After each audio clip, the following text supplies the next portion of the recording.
Hey viewers, welcome back to your own channel target bullseye. आज इस company की अगर सेल्स ग्रोथ परसेंटेज की बात करें तो यहाँ पे जो नंबर्स आपको देखने को मिल रहे हैं वो 11% रहे हैं 5 ईयर्स में।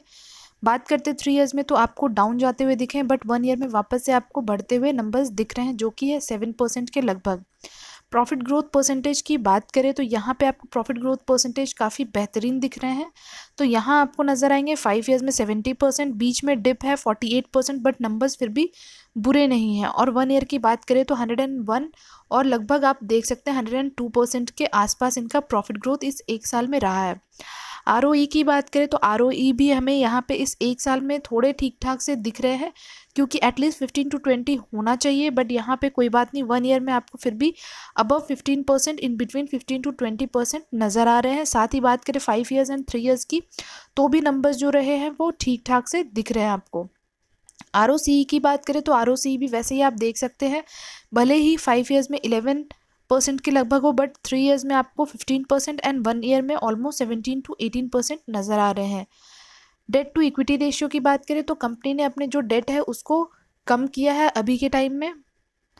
बाकी इस शेयर में जो इन्वेस्टर्स हैं, एनालिस्ट हैं, वो इसमें आपको काफ़ी बुलिश देखने को मिलेंगे, क्योंकि इनके तरफ से जो 82% एनालिस्ट ऐसे हैं अपनी जो बाइंग की रेटिंग दे रहे हैं।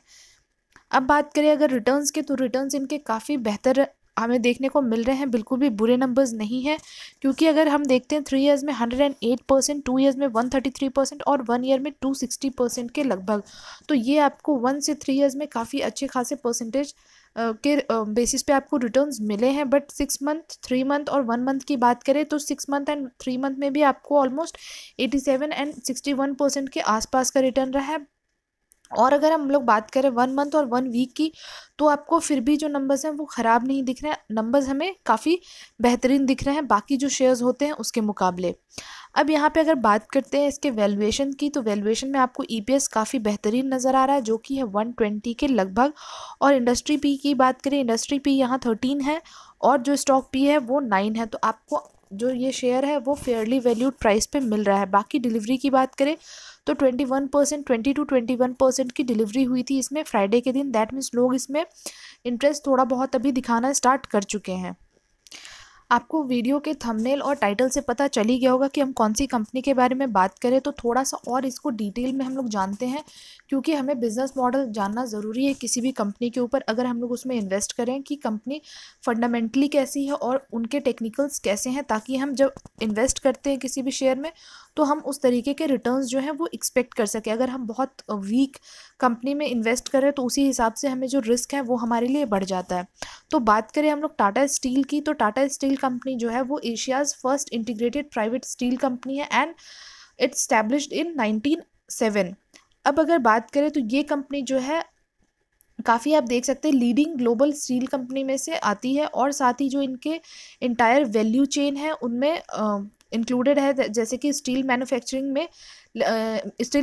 से लेके माइनिंग और प्रोसेसिंग, आयरन और कोल भी ये लोग प्रोड्यूस करते हैं। बाकी अगर इनके जो प्रोडक्ट रेंज है उसकी बात करें तो इनके प्रोडक्ट पोर्टफोलियो में आते हैं आपके hot rolled, cold rolled, coated steel, wire rods, tubes and wires. तो ये सारे इनके प्रोडक्ट्स हैं, और बाकी आपको डिटेल्स और जानना है तो आप चाहें तो इसके वेबसाइट पे भी जाके आप विजिट कर सकते हैं। बात करें इनके जो स्टील मेकिंग कैपेसिटी जो है वो 30 मिलियन टन पर एनम होगी 2025 के लगभग। तो इनका ये टारगेट है कि ये लोग बढ़ा के जो अपनी स्टील मेकिंग कैपेसिटी है उसको बढ़ा के ये 30 मिलियन टन पर एनम कर सके 2025 तक। अब इनके अगर हम लोग जोग्राफिकल रेवेन्यू ब्रेकअप के बारे में बात करते हैं तो इंडिया से इनको जो रेवेन्यू जनरेट होता है वो होता है 51% के लगभग। यूरोप एक्सक्लूडेड यूके की बात करें तो यहाँ पे 26%, यूके की बात करें 9%, एशिया एक्सक्लूडेड इंडिया 7% एंड बाकी जगहों से इनको 7% के रेवेन्यूज़ जनरेट होते हैं। जो इनके ग्लोबल प्रेजेंस है तो आप देख सकते हैं the company has a wide international footprints, काफ़ी अच्छे इनके फुटप्रिंट्स हैं। इनके जो ऑपरेशंस हैं वो स्प्रेड आउट हुए हैं 26 कंट्रीज़ में, जहाँ पे इनके जो कमर्शियल प्रेजेंस है वो 50 कंट्रीज़ में है। तो आप देख सकते हैं काफ़ी बेहतरीन कंपनी है, और नाम तो आप सभी ने सुना ही होगा इसका, टाटा स्टील का।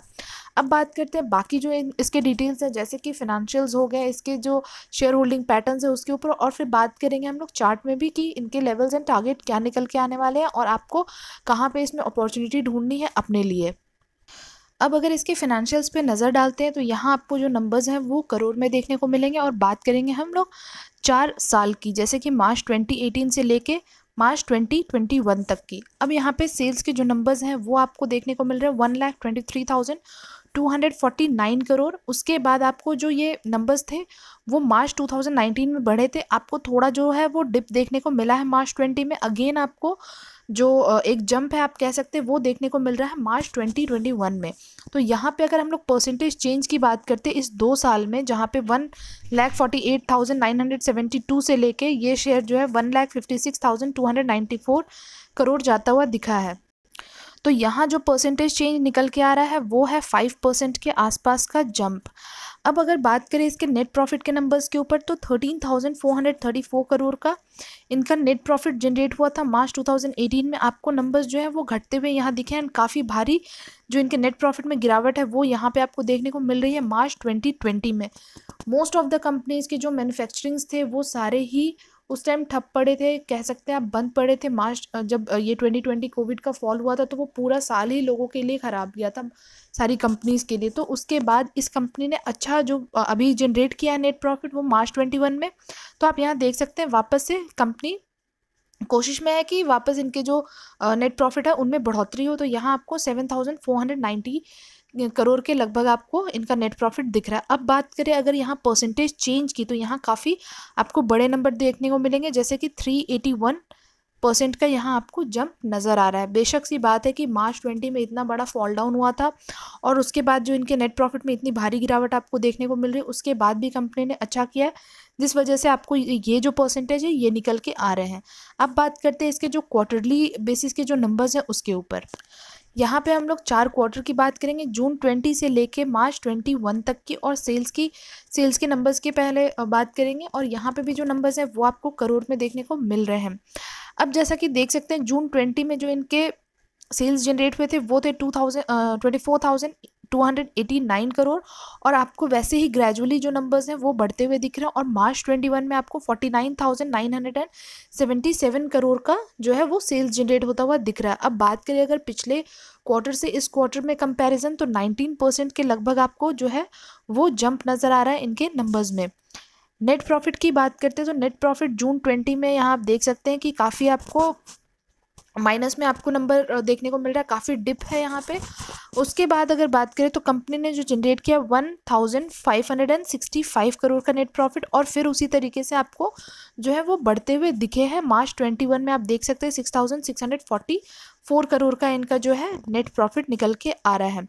अब इस 2 क्वार्टर की अगर हम लोग बात करें डिफरेंस की तो यहाँ पे आपको 79% तक का जंप नज़र आ रहा होगा। तो कंपनी ने काफ़ी अच्छा परफॉर्म किया, फिर भी आप देख सकते हैं जो ईयर ऑन ईयर बेसिस पे हो या फिर क्वार्टरली बेसिस पे हो, कंपनी की परफॉर्मेंस अच्छी रही है। इतना बड़ा फॉल डाउन होने के बाद भी कंपनी बहुत अच्छे तरीके से परफॉर्म करके हमें दिखा रही है।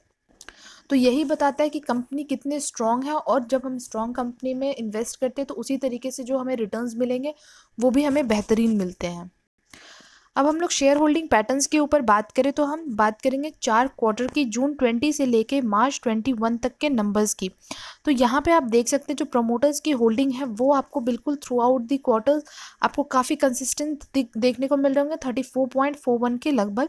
एफआईआई की होल्डिंग की बात करें तो एफआईआई ने बीच में थोड़ा सा जो होल्डिंग है उसको कट शॉर्ट किया था, बट उसके बाद इन्होंने अच्छे खासे नंबर्स में यहाँ पे आपको बढ़ाते हुए दिख रहे होंगे।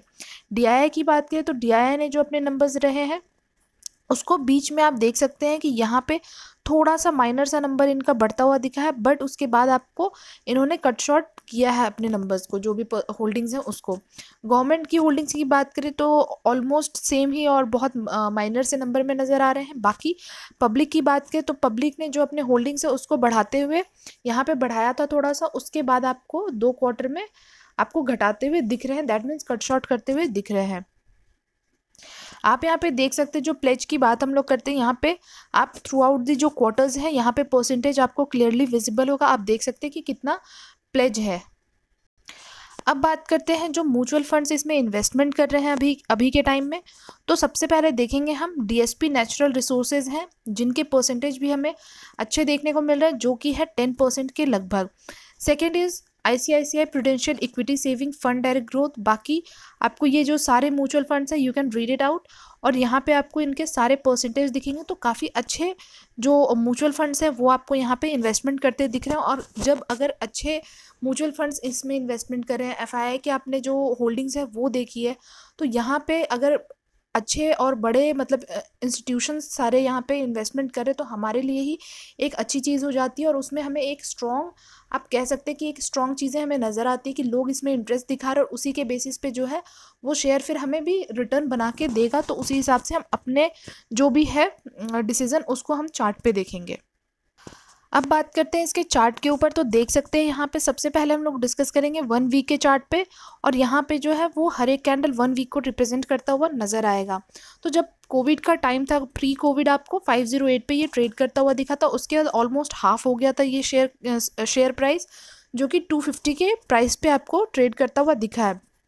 उसके बाद भी इस शेयर ने कोशिश की है कि ये ऊपर की तरफ एक बार जो अपने सारे ही ईएमए उसको ब्रेक करके ऊपर जाने की, बट यहाँ पे फिर भी ये प्रॉपरली आप यहाँ देख सकते हैं क्लियरली कि ये आपको शेयर ऊपर जाता हुआ नहीं दिखा है। ये 445 के लगभग उस टाइम पे ट्रेड करता हुआ दिखा है। उसके बाद इसमें एक बुल रन आया है जो कि 735, थोड़े बहुत छोटे मोटे हिकअप्स आए हैं वीकली बेसिस पे, बट उसके बावजूद भी ये शेयर जो है आपको इस एक साल में 1246 तक जाता हुआ दिखा है। और अभी जो करंट प्राइस इसका चल रहा है वो है 1165। और जो पिछले वीक की हम लोग बात करें तो पिछले वीक में ये शेयर आपको ट्रेड करता हुआ दिखा था 1050 के लगभग। अब इसी चीज़ को हम लोग देखते हैं थोड़े से छोटे टाइम फ्रेम पे, और हम लोग बात करेंगे कि यहाँ से हमें कौन से लेवल पे या फिर हमें बाइंग कब इनिशिएट करनी है। अब हम लोग बात करते हैं इसके 1 डे के चार्ट के ऊपर, जहाँ हर एक कैंडल आपके 1 डे को रिप्रेजेंट करता हुआ नजर आएगा।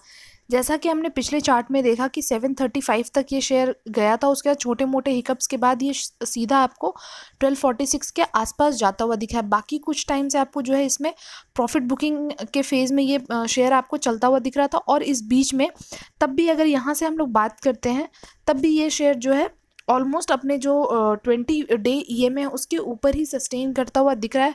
बीच में थोड़ी बहुत कोशिश की थी इसने ब्रेक करने की अपने जो 20 डे ईएमए है, बट उसके बावजूद भी आपको ऊपर जाता हुआ ही दिखा था। और यहाँ पे आपको येलो लाइन, दैट मीन्स जो इसका 50 डे ईएमए उसको टच करता हुआ दिखा है, और ये 1050 के आसपास आता हुआ दिखा है। उसके बाद अब अगर हम लोग अभी बात करते हैं कि ये शेयर अब ऊपर की तरफ निकलने वाला है, क्योंकि यहाँ आप MACD पे भी देख सकते हैं ये ऑलमोस्ट क्रॉसओवर देने के लिए रेडी है। एंड जो लास्ट ट्रेडिंग डे जो था, 2 लास्ट ट्रेडिंग डे, वो आपको ग्रीन कैंडल बनता हुआ दिखा है, और उसी के साथ इसमें बाइंग इनिशिएट होती हुई आपको दिख रही है। और बाकी अभी की अगर हम लोग बात करें इस एक कैंडल की, तो ये आपको जो रेड लाइन है, दैट मीन्स 20 डे ईएमए, उसके ऊपर आपको ब्रेकआउट देता हुआ दिख रहा है।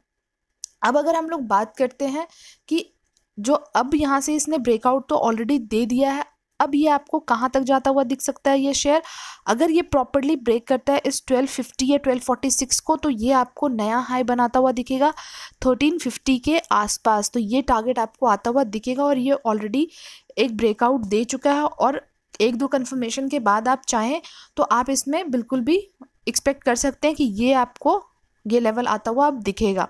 बाकी अब लगता नहीं है कि ये नीचे की तरफ आएगा, बट फिर भी हम लोग बात करेंगे कि अगर यहाँ से रिवर्स बैक हो जाता है तो फिर ये कहाँ तक, क्या इसके सपोर्ट निकल के आते हैं। अगर आपको नीचे की तरफ और मौका मिल जाता है तो इट्स बेटर कि आप थोड़ा और नीचे के प्राइस पे ले, और उसके हिसाब से आपको अच्छा खासा एक और बेहतरीन प्रॉफिट बन के निकले आपके लिए।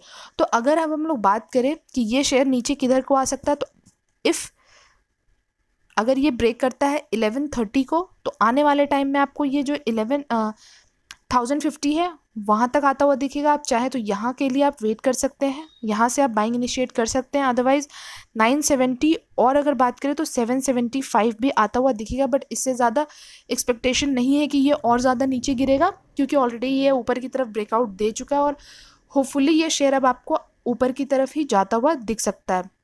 अगर आपको आने वाले टाइम में ये जो प्राइस हमने बताया है आपको कि जो 1050 है या 970 या 775, अगर आपको इन सारे प्राइस पे मिलता है, क्योंकि ये सब काफ़ी स्ट्रॉन्ग सपोर्ट इसके निकल के आ रहे हैं, तो यहाँ पे अब अगर आपको मिलता है तो आप यहाँ से आप थोड़ा बहुत बाइंग इनिशिएट कर सकते हैं। अदरवाइज़ अभी भी जो करंट प्राइस है ये भी आपका सही प्राइस है, आप यहाँ से चाहे तो यहाँ से लेंगे तो भी आपको जो है वो अच्छा एक प्रॉफिट निकल के आएगा, क्योंकि अभी इसको फ्रेश हाई बनाना बाकी है। बाकी आज के वीडियो में आई थिंक हमने काफ़ी कुछ डिस्कस किया है और काफ़ी अच्छा शेयर है। हमने जो भी देखे हैं फंडामेंटली भी काफ़ी स्ट्रॉन्ग है और हमने चार्ट पे भी डिस्कस किया ही है। तो आई थिंक जो भी आपको डिसीजन लेना है वो एक बार अपनी एनालिसिस और अपना रिसर्च ज़रूर करें, और बाकी एक बार अपने फिनेंशियल एडवाइज़र से ज़रूर कनेक्ट करें before investing in any kind of stock. तो चलिए फिर हम आपसे मिलेंगे बहुत ही जल्द नेक्स्ट वीडियो में। तब तक के लिए thank you and take care.